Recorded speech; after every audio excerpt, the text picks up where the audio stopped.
Hello there, humans. Hello. So, I put out a poll. This is my red screen. It's 8:30 a.m. Put out a poll. If I make a video, what would you like? And ended up being pretty close between these two, but healing. So thanks for everyone that voted for what they wanted to see this video on. I'll cover a bit of training as well. But first, I'm just going to make a juice. I've been for a run. Did a lovely 9.5 kilometer run. I think I'll talk about that towards the end, like training. We'll get into that kind of stuff. But yeah, I've been for a run and a swim this morning already. I just had to go to the shop to get some batteries for my mouse. But I'm going to make a quick juice and then we'll get to the video. Thanks for joining me. Hey, here we are. So I just made a lovely juice to break the fast, morning fast. Just breakfast. First thing I'm having. It is celery, beetroot, but not the red beetroot. Is it globe beetroots? And some cucumber. It tastes really sweet. For them three. Celery's alright on its own. Beetroot's quite intense on its own. But then you blend them and the cucumber just like balances it out. It's really good. Anyway, I've got some notes. I wrote, had a little thinking session to myself about healing.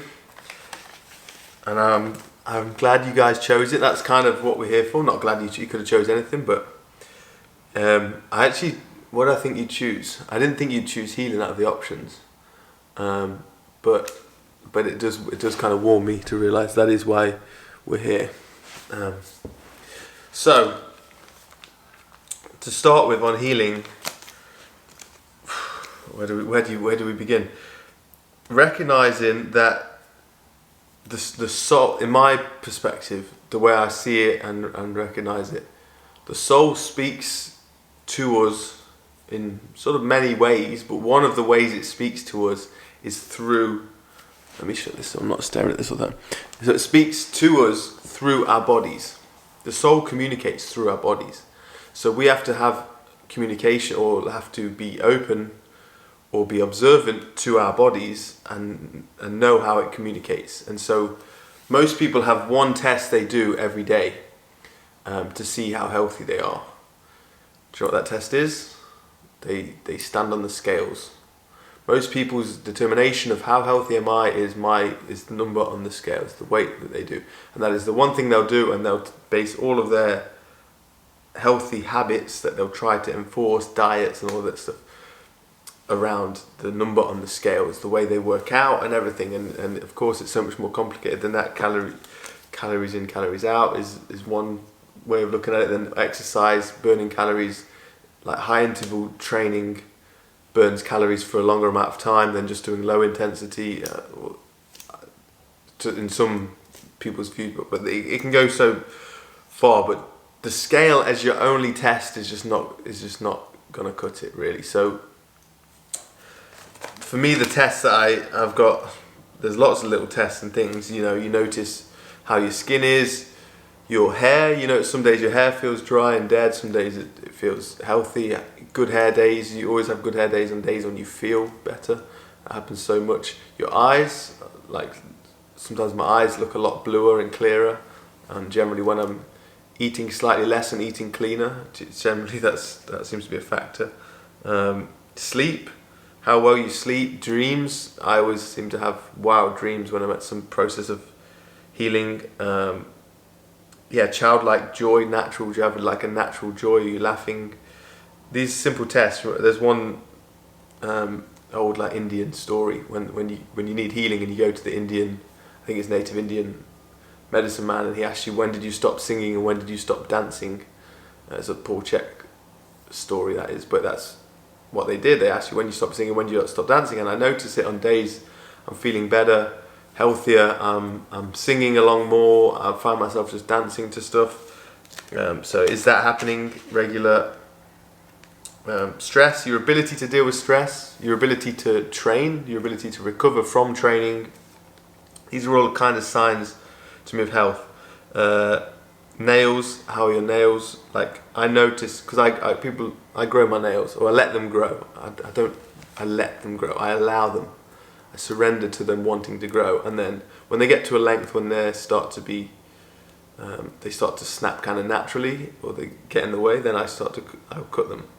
I'm trying and deposit my nails into nature, back to earth, not down the toilet, as much as possible. Well, it's not hard, is it? But yeah, I notice if I'm eating good and I'm kind of balanced all my minerals, my nails feel strong. Desires for positive things, desires for negative things. Are you desiring sort of bad food, or are you desiring a juice? Like, if I notice, like, I kind of want the juice, and then when I'm stressed and my energy is low and I don't feel as that, I'm craving the less healthy things. And I said it in the podcast recently, for me it's huge. These little things. Stressed is desserts backwards, and it's in the language. Stressed is desserts backwards. The more stressed you are, the more you want those desserts. So having tests that you do daily, are your bones creaking a lot? Do you have a lot of cracky joints? Some days I have a lot of cracky joints, and I feel is when I feel less healthy.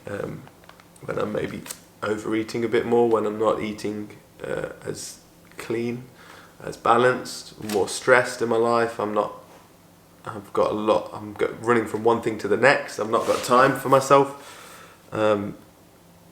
Meditation. How are you able to sit, close your eyes, and go to a peaceful place? Nap. The ability to nap for me is one. Like when you're able to relax, your ability to relax. So we've got sympathetic and parasympathetic, and sympathetic is the nervous system when we're amped up and we need to go pump, lift heavy weights, run a fast mile, perform, give someone our all. And then parasympathetic is the ability to relax, and sometimes we're kind of stuck in this in-between stage where we're overly stressed, but that we can't relax, but we can never actually go fully. We can't ramp up either because we can't relax, so we don't have that. It's this infinity loop, right, from sympathetic to parasympathetic, but we're just kind of stuck in this middle zone, in this freeze zone. We're not fight or flight or flow. You've got fight, you've got flow. Fight, flight, fight, and then freeze, and you want to keep it moving. So that's kind of the test. You need to have daily tests. Mobility as well. Mobility is a big one as well. Like the range of motion in your body is a factor, and it's not always just a factor of how flexible you are or like how much yoga you're doing. It's literally like your nutrition plays a big part in the inflammation in your body is a big factor on your mobility, as much as stretching itself. Stretching, I think, is a not quite understood the way it works by the general public. And so, touched on diet. Are you eating real food or manipulated food, matrix food? Real food to me is stuff that you don't naturally overeat. If you get a portion size, you can eat the portion, finish, and then move on. But manipulated food is food when you eat it, you finish whatever portion you have and you still want more. Not because you're still hungry, but because there's that taste on your tongue and you want more of it. It's moreish. Food in nature doesn't really have moreish quantities. Yeah, I mean, you could cook even boiled potatoes, that's kind of the most a real food, a real way to eat potatoes. But if you fry potatoes in lard and then you get these fries, or you cook them in oil, then they're kind of and you put salt on it, then you're sort of manipulating it. So it's even though that's still semi-natural, it's just oil, salt, and potato. It's still manipulated to a point where it's moreish. Whereas clean foods, salad, rice, even a little bit of oil is like upper limits. I think for me it's like a little bit of oil.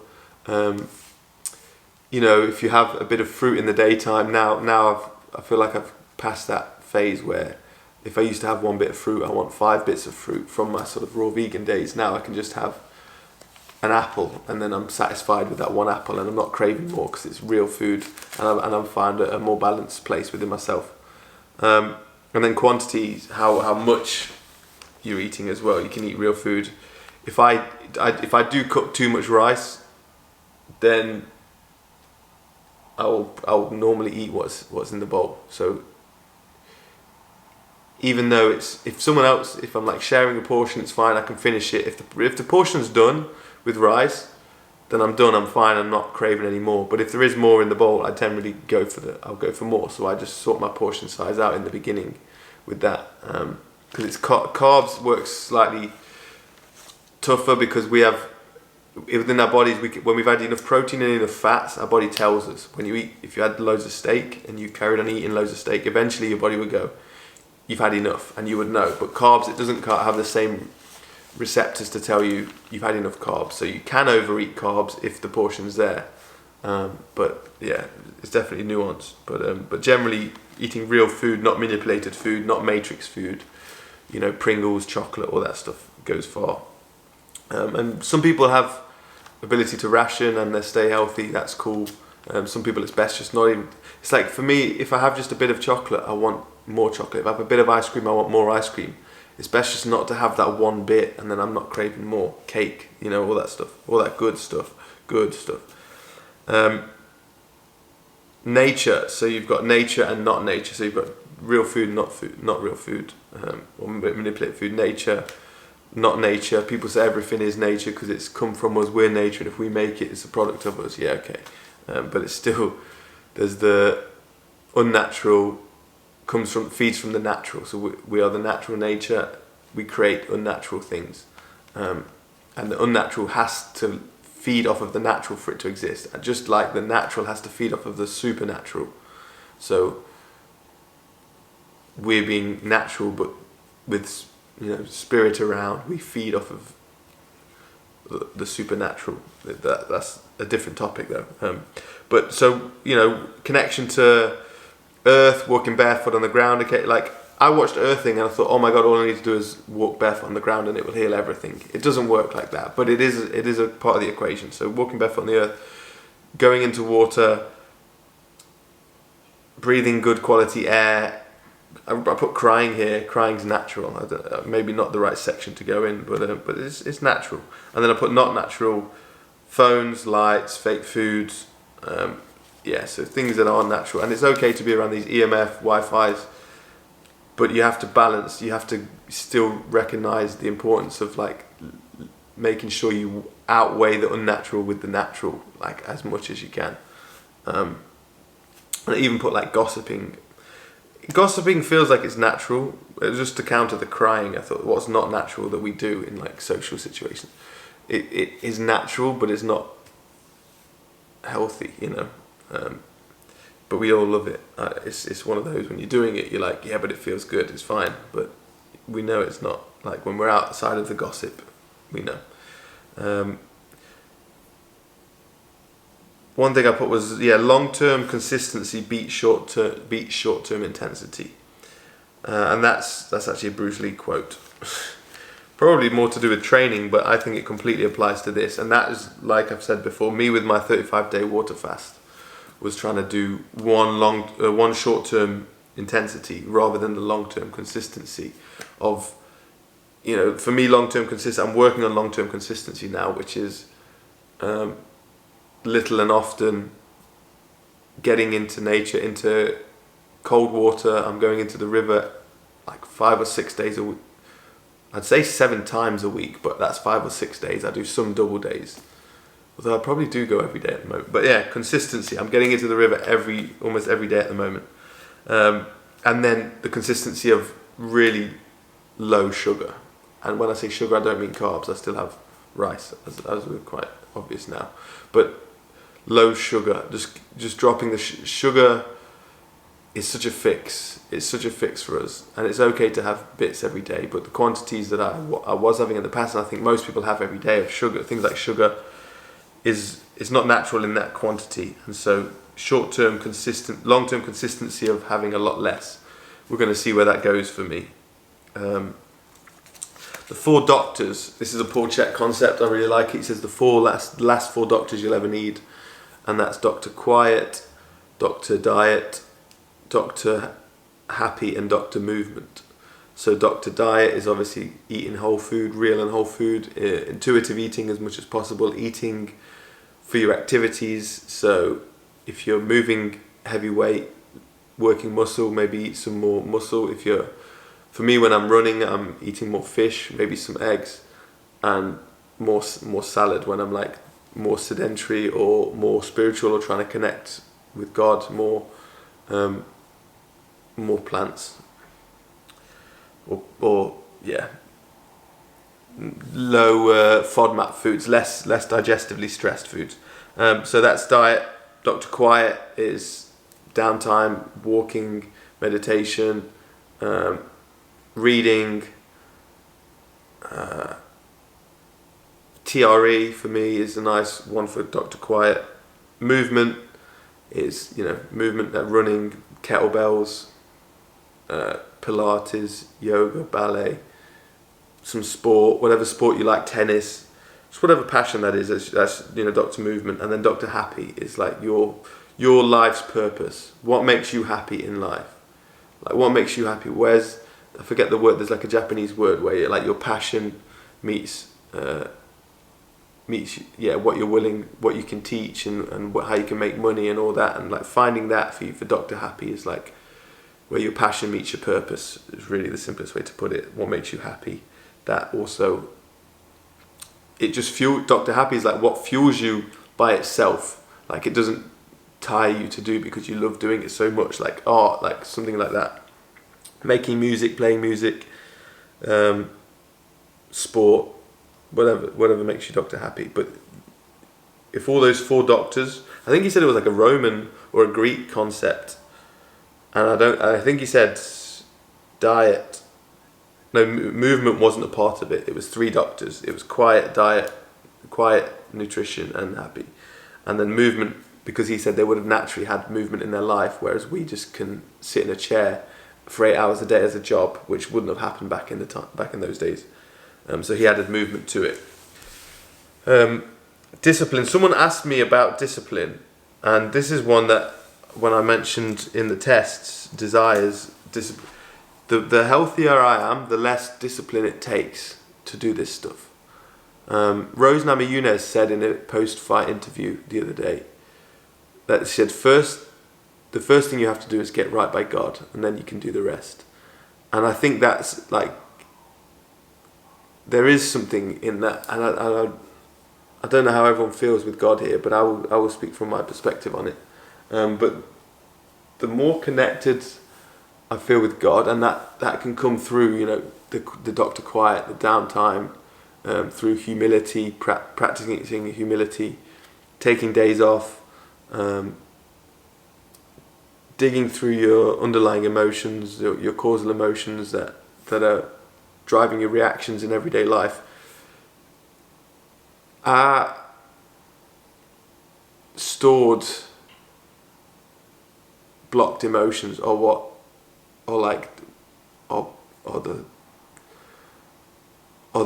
they come to us from how do I word this? Our stored block emotions are there from traumas, and those traumas are like scars on our soul. And the more scars our soul has, the harder it is for us to connect to God, because we build up a shield to protect us from having those traumas happen again. So the more we can allow the law of attraction in life to bring about the circumstances that it's trying to do, to help those emotions come up again, so we can truly feel them this time and not bury them, then we can feel them, then we can heal the wound that's scars on our soul, so then we can allow more of God's love in and connect to God, because God wants to love us and is trying to love us, and it's our own limitations we put on that.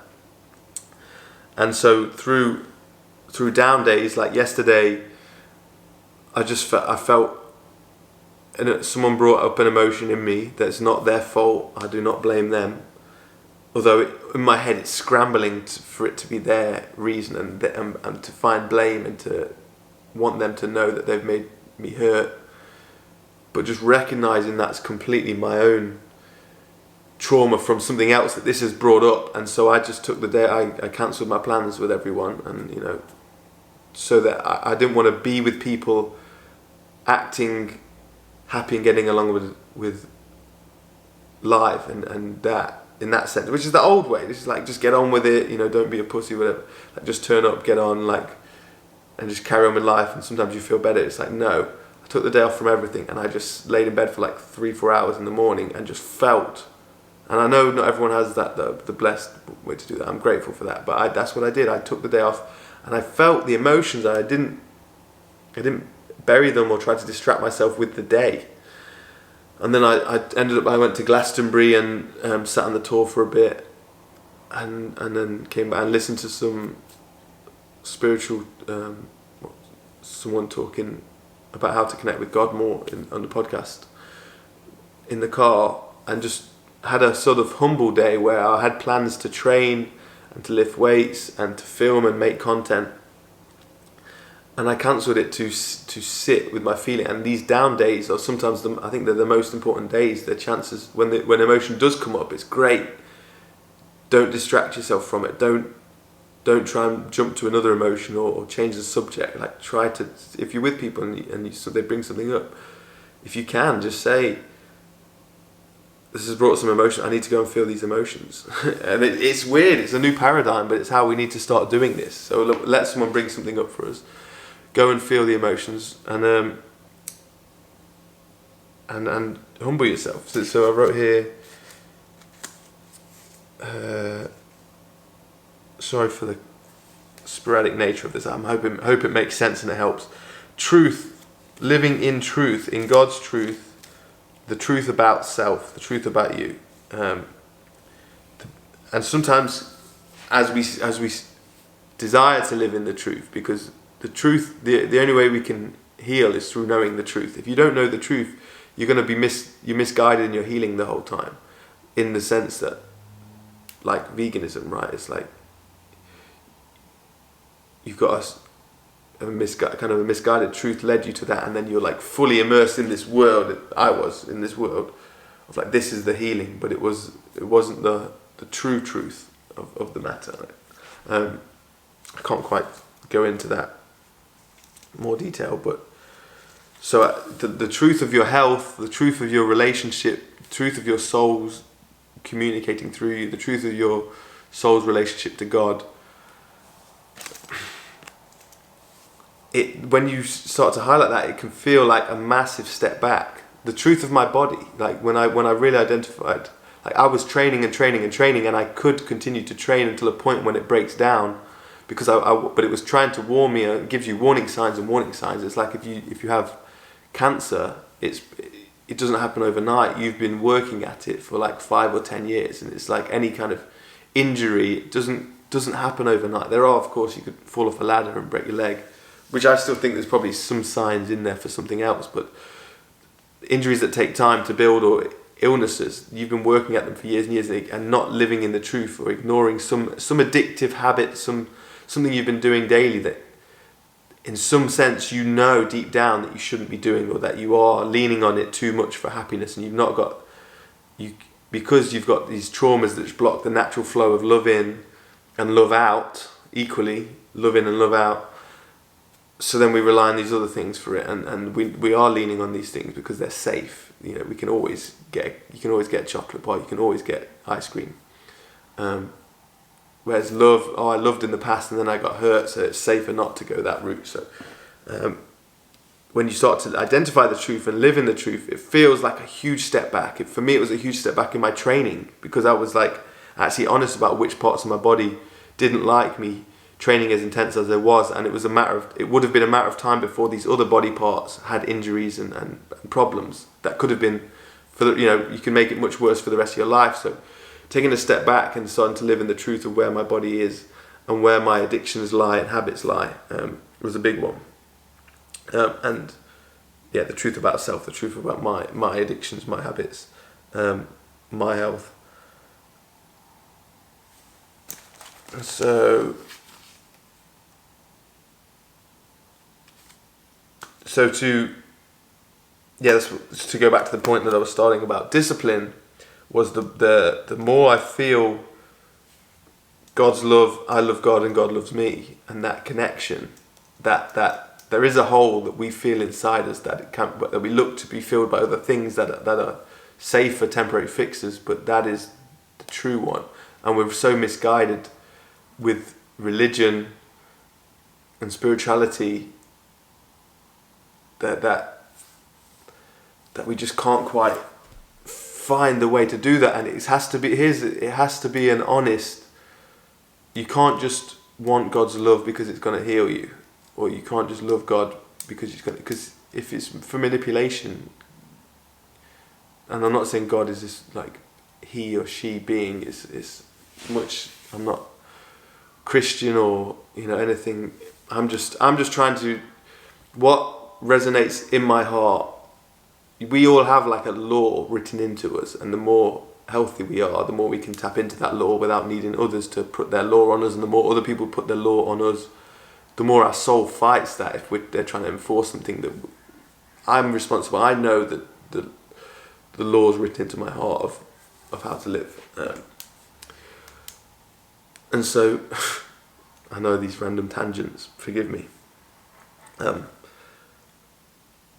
The more that connection is complete and whole, the more it doesn't feel like it takes discipline to make the good choices, which is, there's a book by like a ex-army or American Navy or something it's like discipline is the path to happiness or something along those lines. Was it Jocko Willink? Someone used discipline in the title is the key to happiness. And then there's also the Amun Ra, the Omadic vegetarian big black dude, who at the end of one of his videos he says the key to happiness is discipline. And that I think it's like the paradox or the polarity of everything is very true, and is also not necessary. It's like discipline in the terms of like discipline to not eat the cake maybe, but at the same time the more healthy I feel, the more loved I feel, the more less stressed day to day I feel, the more those choices don't come from discipline, it comes from self-love. So it doesn't take discipline. It's like porn at some stage. It's like, do you need to fight this urge to watch porn? Or do you just feel healthy and in a loving relationship, or in a loving relationship with yourself or with God, that stuff makes you kind of sick to see sometimes. Like you see it and you're like, this is not right or natural, or yeah. And so that just doesn't need discipline to not watch it. You just need love, or to feel love, for it to make sense. And the truth, then you see the truth. You just see with truth at that point, right? You just see what porn is for what it is. Unless you made it with your girlfriend or wife or boyfriend, whatever, and it's a different purpose maybe. Could be artistic at that point. Cool. Yes, so the final point on this page is that to heal, you need, I forgot I put purge, you have to purge it out, but a healing crisis, I guess, is what it was always termed. And I used to like that term, and then I grew out of it after I got out of that kind of world. But you can't tidy your house, and you can't dust sweep the floors and like empty your wardrobes and just then, or yeah, you can't just you don't just put the trash in the corner, right? You have to take the trash out. You have to take the trash out. You have to take the blocked emotions out. So you can't just feel healthier. You have to climb the hill to come down the hill. You have to go through everything that you're in denial of, has to come up and out and be felt and be highlighted. So it's like enlightenment is a harsh and dark process, because it's going into all the dark rooms and cupboards and shining a light and seeing how many cobwebs are and how much needs to cleaning the basement out. It's a tough process that people don't want to do, because they think, oh, don't go there, that hurts, but it needs to hurt to heal, So I think that's the final point on most of my notes. Just what's left is to say where I'm kind of at, where I'm feeling I'm at. I'm going to drop down. And so on that point of the big step back, it has been a big step back for me the last 2-3 years, to focus more on my health and my day-to-day, the natural joy and love I feel inside, rather than how fast is my 10k, you know. That was my marker, but that never brought me joy. I'm definitely, even though I've cried more this year than I've ever cried as an adult in my whole entire adult life, I've never cried as much as I have this year, I don't think. Like in 14 years, this 7 months I've probably, 7 months, maybe last year is more than I've done that whole time. I feel happier in life in general overall. Like, even though I don't feel this full-on buzz, like go and get it every day, I know overall, even when I had like higher achievements or success, a successful free runner and won world championships and won Ninja Warrior and hey guys, oh man, I went on and I forgot that the camera stops recording after 30 minutes. And because I turned my screen away, I didn't see that it stopped recording. So I'm going to leave the screen up, but I will still talk to you. But I still made it to the last page. Hopefully there's still some valuable stuff up to that point. But I'm just going to quickly go over what I'm at in the last page. So hopefully, man, I was in the flow and I made some good points. Anyway, where I'm at. So, as I was saying, as where it cut off, I'm living in the truth. I'm living a lot more in the truth of my body and my soul, and in alignment with God and humility now. And even though, as I think I just said, the things that my mum would note as like how successful you are, money and achievements, I know I feel more love in my baseline happiness is far greater now. I wouldn't say far greater, but it is greater, my average day to day, than when it was chasing these false, trivial joys, or filling my life with habits. So my like peaks before, I'd hit some peaks, but they'd be based off of kind of false attachments, or addictions would help me get there, or achievements in something that's not true. You know, like winning Ninja Warrior or something. I mean, that wasn't even a peak for me, because I always kind of intuitively always felt this, if I'm honest, anyway. But now it's like the day-to-day humble human stuff that just is like, you feel, it keeps you here. It's not like this swinging up and down and ups and downs. It's just like this steady. I feel like it's more of a steady rise, and I'm just feeling like my general tone as a human is more. The other day I went to see my nephew and niece, and I played with them for the most hours I've ever been able to play with them. Normally, they drain my energy so quickly, and my energy bar just goes, you know how children are like, and I don't know how parents do it, man, I really don't, but they drain my energy so quickly. I guess if you love it, it's your passion, your child, right? But I played with them for hours, and it was just like, whoa, like what is this new, think that was the marker that things are working.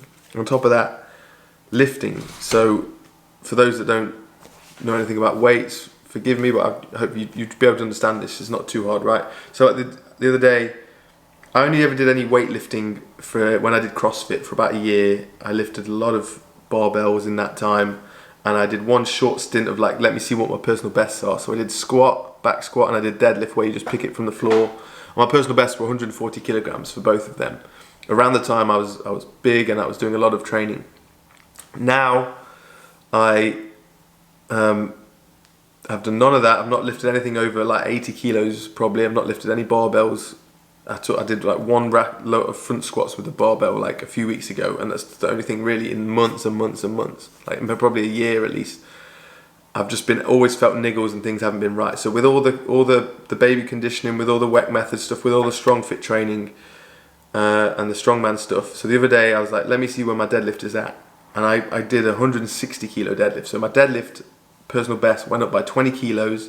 And the best thing about it is I didn't feel niggles when I did it. I was like, whoa. Like, not only is everything I'm doing working and in my body I'm stronger. I didn't feel the niggles. So it's like, okay, we can train this now. We can progress this.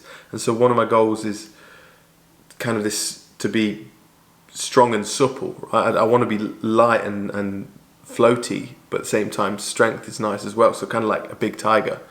And the other day I weighed myself, and I know I said it's not a sole marker of health by any means, but I couldn't believe it. When I was vegan, I weighed between 73, 75 kilos. Most of the time lately, I weighed myself like a month ago and it was about 78. And I thought I'll probably hover about 78. And I felt about the same as I did then. I've been training a lot, but I didn't feel by any means heavy. Normally if I feel sluggish and I weigh myself, it shows on the scales. It is some marker, but just not something to stand your hat on, right? But I weighed 81, so I'd gone up 3 kilos, and I felt as light as at 78. So I was like, oh wow, that's another little marker. And then this morning I ran this route, and there's a hill, and I ran it twice last week, and I had to stop twice. I would do like 2-minute intervals on the hill. I hope I didn't say this in the first section. I hope this is all fresh, right? But so I ran it this morning, and I ran to the top of the hill without stopping. I didn't have to stop once, and I was like, whoa! And normally my calves like blow up and become like hot spots in my calves, and I'm like, that's a sign that needs work.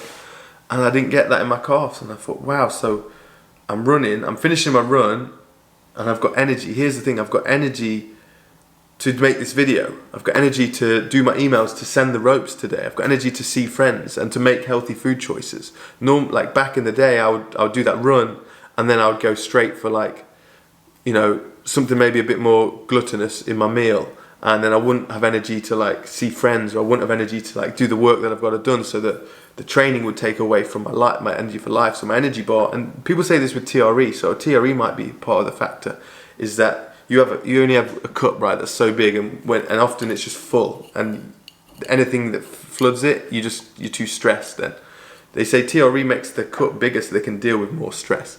And so I don't know if that's what's doing it, but yeah, to be able to do that and then still be like, right, cool, I'm going to make a good choice. I have a nice juice, I'm going to make the content. Next, I'm going to make some ropes, attend them to the post office.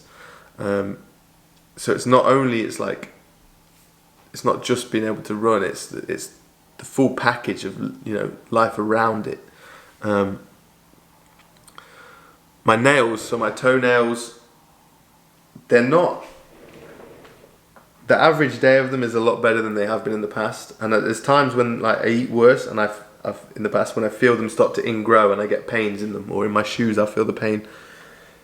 They're not the best they've been, but they're definitely like on the better end of the scale. And for me, like I said one of the key points is the long-term consistency, because then it's manageable. Then it's lifestyle changes rather than these short-term boosts, and then we have these relapses back, right? So the toenails, I feel like there's deep work going on with a lot less sugar. They're just slowly coming around, but I'm not putting pressure on them. I'm not putting all my eggs into that basket, but it will be nice. But it's just part of the journey and part of the deep healing that goes on. So we'll see. If that turns a corner, we'll let you know. But for now, it's just like it's leaning on that. It's like nearly at a tipping point, but we'll see.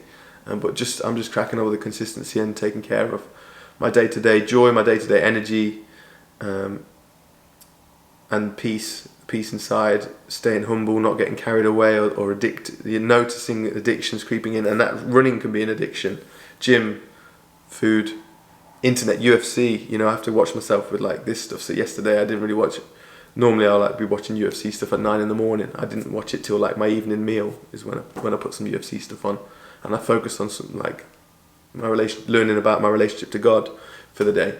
So living in the truth of your own addictions, and living in the truth of your body, which is your soul, communicating through your body and your health, energy, all that stuff. So yeah, please take a breath with me. You don't have to, but